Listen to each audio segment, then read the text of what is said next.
அன்பான கிறிஸ்துவ சொந்தங்களுக்கு வணக்கம். படைப்பு முதல் கிறிஸ்துவரை அப்படிங்கிற இந்த பாடத்தில் இன்றைக்கு இயேசு கிறிஸ்துவனுடைய ஊழியத்தை குறித்து நாம் பார்க்க போகிறோம். இயேசு கிறிஸ்துவனுடைய ஊழியத்தினுடைய ஆரம்பம், அவர் எப்படி செயல்பட்டார் என்பதனுடைய அடிப்படையில் அவர் யார் என்பதை நாம் புரிந்து கொள்வதற்கு முயற்சி பண்ணலாம். யோவான் ஸ்நானகன் இயேசு கிறிஸ்துவுக்கு நேராக மக்களை வழிநடத்தக்கூடிய ஒரு நபராக இருந்தார் அப்படின்னு சொல்லி நாம் இதுக்கு முந்தின வீடியோவில் நம்ம பார்த்தோம். மீட்பராகிய இயேசு கிறிஸ்துவுக்கு நேராக மக்களை திருப்பக்கூடிய நபராக யோவான் ஸ்நானகர் இருந்தார். அது மட்டும் இல்லாமல் ஒரு தீர்க்கதரிசியாக அவர் தைரியமாக எப்பொழுதுமே உண்மையை பேசக்கூடிய ஒரு நபராக இருந்தார்.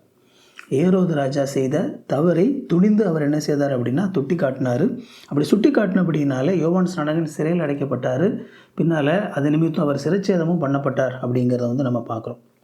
தேவன் தனக்கென்று நியமித்த அந்த பணியை யோவான் ஸ்நானகன் நேர்த்தியாக நிறைவேற்றி முடித்தார். இந்த சூழலில் தான் யோவான் ஸ்நானனுடைய ஊழியம் முடிவுக்கு வரக்கூடிய அந்த நேரத்தில் இயேசு கிறிஸ்துவனுடைய ஊழியம் நடக்க ஆரம்பிக்கிறது நம்ம வேதாகமத்தில் நம்ம பார்க்குறோம். கிட்டத்தட்ட ஒரு 30வது வயதில் இயேசு கிறிஸ்து தன்னுடைய பொதுவான அந்த ஊழியத்தை ஆரம்பிக்கிறது நம்ம பார்க்குறோம். இயேசு கிறிஸ்து எப்படி செயல்பட்டார் என்பது அவர் யார் என்பதை நிரூபிக்கக்கூடிய ஒரு விஷயமாக இருந்தது.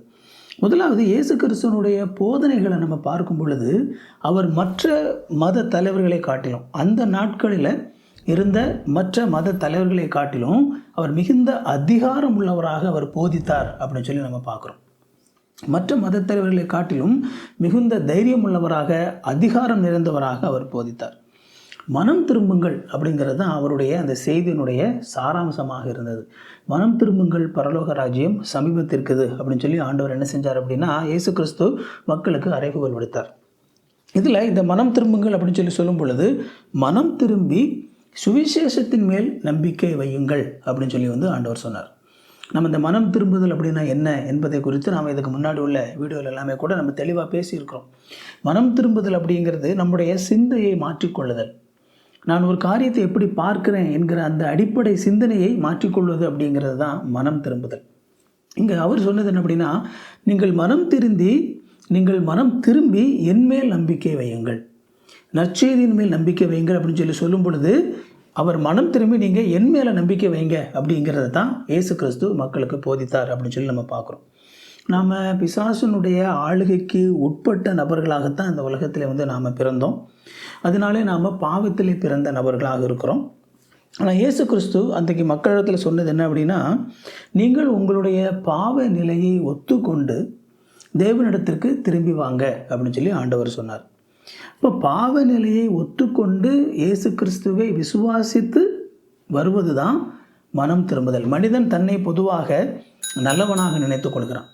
ஒருவேளை சின்ன சின்ன தவறுகளை நான் செய்கிறதா இருக்கலாம், ஆனாலும் அடிப்படையில் பார்த்தேன் அப்படின்னா நான் ஒரு நல்ல மனுஷன்தான் அப்படின்னு சொல்லி மனிதன் பொதுவாக எண்ணக்கூடிய நபராக இருக்கிறான். இன்னும் ஒரு சில நபர்கள் நான் எந்த ஒரு தவறுமே செய்யாத ஒரு முழுமையான ஒரு நல்ல மனிதன் என்று நம்பக்கூடிய நபர்களாகவும் கூட மனிதர்கள் இந்த உலகத்தில் இருக்கிறத நம்ம பார்க்குறோம்.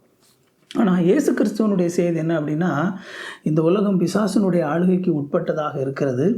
மனிதர்கள் பாவத்தினுடைய பிடியிலே உட்பட்ட நபர்களாக இருக்கிறாங்க. அதை உணர்ந்து கொண்டு நானும் பாவிதான் என்பதை உணர்ந்து அந்த பாவ நிலைக்கான தீர்வாக மேசியா இந்த உலகத்திலே வந்திருக்கிறார், இயேசு கிறிஸ்து இந்த உலகத்திலே வந்திருக்கிறார் என்பதை ஏற்றுக்கொண்டு திரும்பி கடவுளிடத்திலே வாருங்கள் அப்படின்னு சொல்லி இயேசு கிறிஸ்து அன்றைக்கு மக்களை அழைத்தார் அப்படிங்கிறத நம்ம பார்க்குறோம். அவருடைய செய்தியினுடைய அடிப்படை என்ன அப்படின்னா, என்னை பின்பற்றி வாங்க அப்படிங்கிறது தான். என்னை பின்பற்றி வாங்கன்னு சொல்லி ஆண்டவர் மக்களை அழைத்தார். அதில் பல நபர்கள் இயேசு கிறிஸ்துவை பின்பற்றி வந்தாங்க. அதில் ஒரு சிறு கூட்ட மக்களை ஆண்டவர் தெரிந்தெடுத்து அவர்களுக்கு ஆண்டவர் பயிற்சி அளித்தார். தன்னுடைய சீடர்களாக அவர்களை தெரிந்து கொண்டு ஆண்டவர் தன்னுடைய ஊழிய காலம் முழுவதும் ஆண்டவர் அவங்களுக்கு பயிற்சி கொடுத்தார் அப்படின்னு சொல்லி நம்ம பார்க்குறோம். இயேசு கிறிஸ்துவனுடைய போதனை சாதாரண மற்ற வேத பாரகரை போல இல்லாமல் அதிகாரம் உள்ளதாக இருந்ததினாலே பல்வேறு விதமான மக்கள் அவரை பின்பற்றி வந்தாங்க.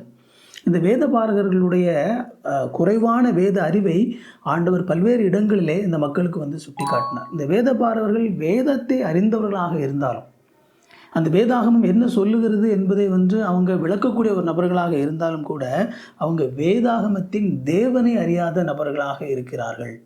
அந்த வேதாகமத்தினுடைய தேவனுடைய மனது எப்படிப்பட்டதாக இருக்குது என்பதை அறியாத நபர்களாக இருக்கிறார்கள் அப்படின்னு சொல்லி பல்வேறு சூழல்களிலே ஆண்டவர் அன்றைக்கு மக்களுக்கு இந்த வேதபாரர்களுடைய தவறான புரிதலை அவர் சுட்டி காட்டினார். இந்த வேதபாரகர்கள் இந்த வேதாகமத்தை தவறாக புரிந்து கொண்டிருப்பதனாலே அவங்களுடைய வாழ்க்கையில் இருந்த பல தவறான செயல்பாடுகளையும் மாய்மாலங்களையும் அன்றைக்கு அவர் மக்களுக்கு சுட்டிக்காட்டி உண்மையாகவே கடவுளுடைய மனது எப்படிப்பட்டது என்பதை குறித்து அவர் அன்றைக்கு வந்து மக்களுக்கு போதித்தார் அப்படின்னு சொல்லி நம்ம பார்க்குறோம். அதற்கு காரணம் என்ன அப்படின்னா, இயேசு கிறிஸ்து பிதாவாகிய தேவனை அறிந்திருந்தபடியினாலே, இயேசு கிறிஸ்துவுக்கு பிதாவாகிய மனது எப்படிப்பட்டது என்பது அவருக்கு தெளிவாக தெரிந்திருந்தபடியினால அவரால் தெளிவாகவும் அதிகாரம் உள்ளவராகவும் தான் சொல்ல காரியத்தை வந்து அவர் உறுதியாக அவரால் போதிக்க முடிந்தது அப்படின்னு சொல்லி நம்ம பார்க்குறோம். அது மட்டும் இல்லாமல் இயேசு கிறிஸ்துவனுடைய செயல்பாடுகள் நம்ம பார்க்கும்போது இன்னொரு முக்கியமான ஒரு விஷயத்தையும் பார்க்குறோம். இயேசு கிறிஸ்து பிசாசை காட்டிலும் வல்லமை உள்ளவராக இருந்தார். இயேசு கிறிஸ்துவனுடைய செயல்பாடுகளை நம்ம பார்க்கும்போது அவருடைய ஊழியத்திலே அவருடைய வல்லமை பிசாசுகளுக்கு எதிராக, அசுத்த ஆவிகளுக்கு எதிராக அதிகாரத்தோடு வெளிப்பட்டதை வந்து நம்ம பார்க்கிறோம். பாவத்திலே பிறந்த மனிதனை பிசாசானவன் வஞ்சித்து தன்னுடைய கட்டுப்பாட்டிலே வைத்திருக்க விரும்புகிறான். அவன் பல்வேறு விதமான சூழல்கள் மூலமாக இவனும் மனிதர்கள் என்ன செய்கிறான் அப்படின்னா தன்னுடைய கட்டுப்பாட்டிற்குள்ளாக அவன் வைத்திருக்கிறான். ஆனாலும் நம்ம வேதாகமத்தில் வந்து இயேசு கிறிஸ்துவனுடைய இந்த ஊழிய காலகட்டத்தில் நம்ம பார்க்கும் பொழுது இந்த சாத்தானும் பிசாசுகளும் கூட இயேசு கிறிஸ்துவை அவர் தங்களை படைத்த கடவுள் தேவன் அப்படின்னு சொல்லி அதுகளே வந்து அங்கீகரித்தது என்ன செய்கிறோம் நம்ம பார்க்குறோம். அது மட்டும் இல்லாமல் அவர் இந்த சாத்தானை தங்களை வந்து அக்னி கடலிலே தள்ளுவதற்கு, பிசாசுகளை அக்னி கடலிலே தள்ளுவதற்கு வல்லமை உள்ளவர் என்பதை அவைகளே அறிந்திருந்தது, அந்த அசுத்த ஆவிகள் அறிந்திருந்தது அப்படிங்கிறத நம்ம பார்க்குறோம். அது மட்டும் இல்லாமல் கண்டிப்பாக ஒரு நாள் அதை அவர் செய்யத்தான் போகிறார் அப்படிங்கிறதும் இந்த அசுத்த ஆவிகளுக்கு புரிந்திருந்தது அப்படிங்கிறதையும் நம்ம வேதாகமத்தில் பார்க்குறோம். ஆண்டவர் பல்வேறு இடங்களிலே அந்த அசுத்த ஆவிகளோடு கூட அந்த நடைபெறக்கூடிய அந்த சம்பவங்களை வந்து நம்ம பார்க்கும்போது அது பேசாதிருக்கும்படி வந்து அவர் கட்டளையிட்டார்னு சொல்லி நம்ம பார்க்குறோம். பேசாத அப்படின்னு சொல்லிடும்போது அதிகாரத்தோடு அவர் கட்டளையிடும்போது இந்த அசுத்த ஆவிகள் பேசாமல் அமைதியாக இருந்ததை வந்து நம்ம பார்க்குறோம். அசுத்த ஆவிகளை துரத்தி அவர் தன்னுடைய வல்லமையை காட்டினார். அவருடைய ஒற்றை வார்த்தைக்கு முன்பதாக இந்த அசுத்த ஆவிகளால் நிற்க முடியவில்லை அப்படிங்கிறத வந்து நம்ம பார்க்குறோம். அந்த இயேசு கிறிஸ்துவனுடைய அந்த பிரசன்ஸ், அவருடைய பிரசன்னமே அந்த இடத்துக்கு அவர் வருவதே அந்த அசுத்த ஆவிகள் அது நடுங்குவதற்கு ஒரு காரணமாக இருந்தது அப்படிங்கிறதெல்லாம் நம்ம பார்க்குறோம். அப்போ அவர் எப்பேற்பட்ட ஒரு அதிகாரம் உடையவராக, மிக முக்கியமாக இப்படிப்பட்ட அசுத்த ஆவிகளுக்கும் பிசாசுகளுக்கும் எதிராக அவர் எப்பேற்பட்ட வல்லமை உடையவராக இருந்தார் அப்படிங்கிறதெல்லாம் என்ன செய்கிறோம் நாம் வந்து பார்க்குறோம். அது மட்டும் இல்லாமல் இயேசு கிறிஸ்து செய்த இன்னொரு முக்கியமான ஒரு விஷயம் என்னன்னு சொல்லி பார்த்தீங்க அப்படின்னா, இயேசு கிறிஸ்து ஜனங்களை சுகமாக்கும்படியான வல்லமையை பெற்றிருந்தார்.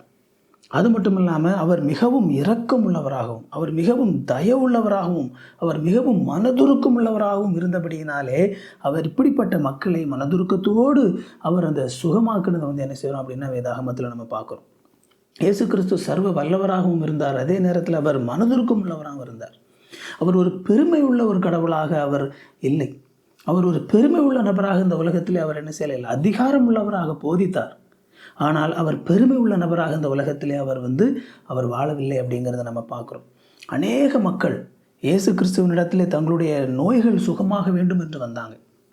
அதில் பிறவியிலேயே அவங்க பிறவியிலேயே குறைபாடுகளோடு பிறந்த நபர்கள் இருந்தாங்க.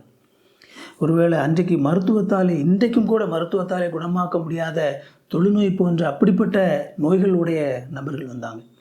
மற்ற சாதாரண சின்ன சின்ன நோய்களுடைய மற்ற நபர்களும் கூட வந்தாங்க. இப்படி பல்வேறு தரப்பட்ட மக்கள் இயேசு கிறிஸ்துவனிடத்திலே தங்களை சுகமாக்கி கொள்ள வேண்டும், தங்களை சுகமாக்கி கொள்ள வேண்டும் சொல்லி வந்தாங்க.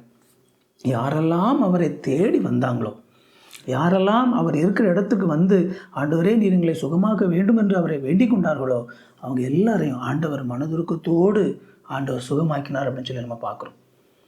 அவர் அந்த உலகத்தில் இருந்த பொழுது அவரை தேடி எனக்கு சுகம் வேணும்னு சொல்லி சுகம் கிடைக்காம போன ஒரு ஆள் கிடையவே கிடையாது.